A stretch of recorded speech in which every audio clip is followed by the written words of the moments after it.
Hi there, and welcome to Octobyte. I'm Jordan, and this week we're going to be taking a look and hopefully repairing this LC3. Oh, to be so young and hairless. Jokes aside, I recorded this footage almost a year ago now. My LC3 was showing close to no signs of life, and I strongly suspected that I had waited a little bit too long to recap the board. I don't know if you can hear that, but there's just like a nice electrical grounding sound coming from the speaker, fan doesn't turn on, and nothing seems to work.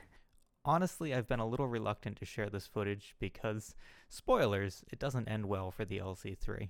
But I think it's important to share your failures just as much as your success, and I hope that you'll come along on this journey, offer some constructive criticism, or at the very least learn what not to do to your retro computers.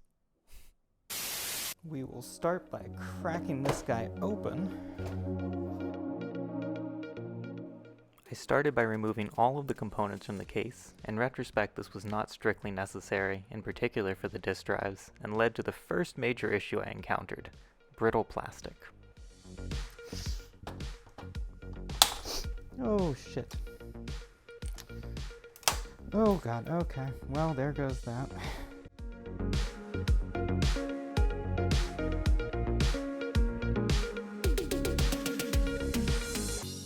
With the computer disassembled, I turned my attention to the power supply before recapping the entire board, just to rule out any potential abnormalities.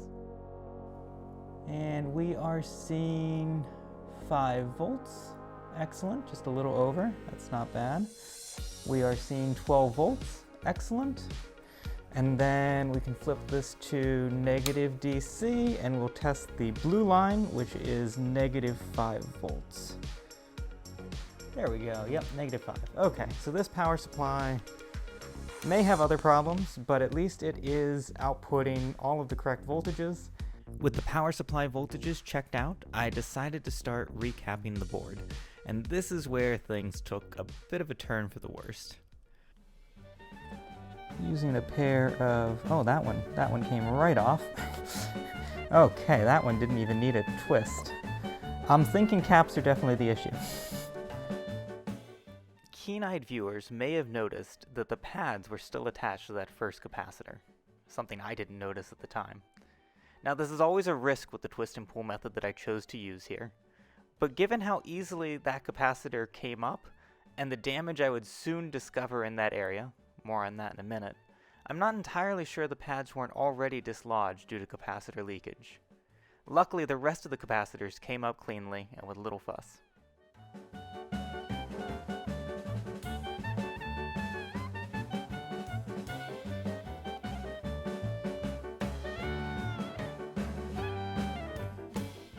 Using a soft-tip toothbrush and high-concentration isopropyl alcohol, I gave the board a thorough cleaning to get any capacitor gunk off and just make it look a little prettier.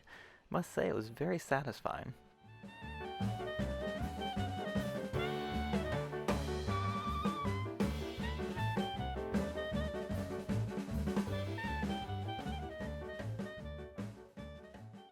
With the board nice and clean, I was able to give it a thorough inspection, and I soon discovered that down by where that first capacitor had been removed, one of the traces, coming from the negative 5 volt line up into the board, was thoroughly corroded and no longer had continuity.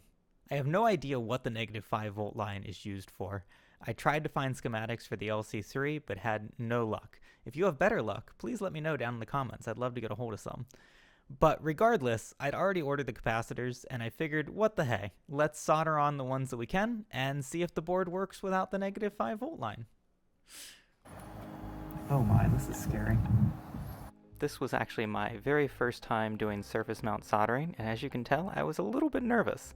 But I started by tinning all of the capacitor pads, and this is actually where I realized for the first time that that first capacitor I removed had lifted its traces, but the show must go on.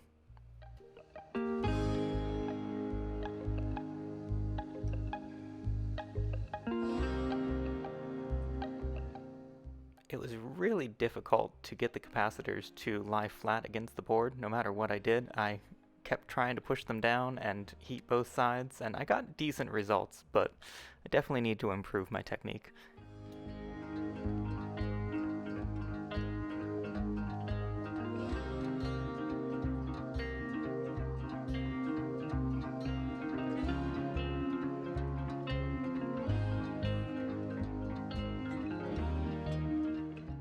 There were 11 capacitors in total that needed replacing, and as you can see, it took me quite a while to get them all aligned and laid down in a way that I was satisfied with.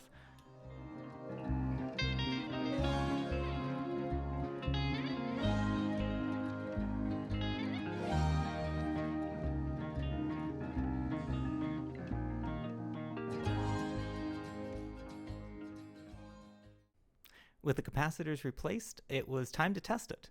Now, unfortunately, I have lost the footage of me testing this the first time. Spoilers, it's not very exciting. But I can recreate it here. I have the LC3 laid out on my LTT desk mat, lttstore.com, and let's turn it on.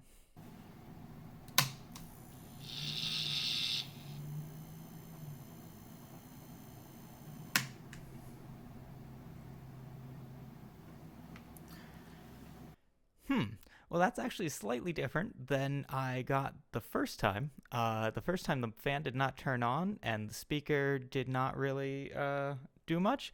That almost kind of sounded like a demented cry for help beep. Okay, so I was not expecting that. I went and grabbed a monitor, well, TV, and dug a VGA cable out of my pile of cables, and, let's see if that demented system beep actually yields something on the screen. Fingers crossed.